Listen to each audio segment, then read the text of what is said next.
So we've already talked a bit about building controls in the context of cooling, lighting and ventilation. Building controls are important to adjust the amount of energy being used to match a load or service demand while providing occupants with thermal, visual and noise comfort. The simplest form of building control is a simple on and off switch.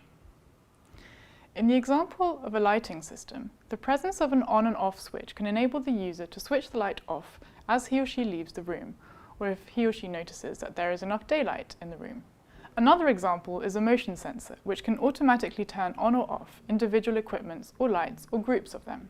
Another example is a simple timer to enable a circuit to switch on and off at specific times of day.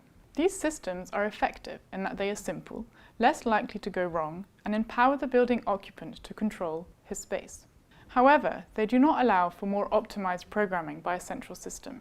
A step up in complexity is to provide intermediary stages to on or off. For example, light bulbs can be controlled to reduce their output if they sense that daylight levels are above a certain value. This is called daylight dimming. The same principle can also be applied to window blinds or shading devices, which can be controlled to close if they sense the incident solar radiation is too high. In air conditioning systems, flexibility is most effectively provided by variable speed drives on pumps, compressors and motors. The most complex but most powerful form is through a centralized building management system, or BMS. A BMS enables each piece of equipment to be controlled through a central interface. The operation of each piece of equipment or circuit of equipment can be automated in response to sensor signals such as temperature, humidity, light levels, occupancy, or time. By knowing the exact time of operation of the different building systems, energy management can be carried out much more effectively, helping to identify anomalies and potential energy-saving measures. New generation controls are merging the simplicity of manual user control with complex systems by means of remote control sensors.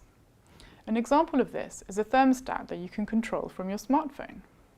These kinds of technologies are likely to continue to gain in popularity and effectiveness, particularly in the residential sector.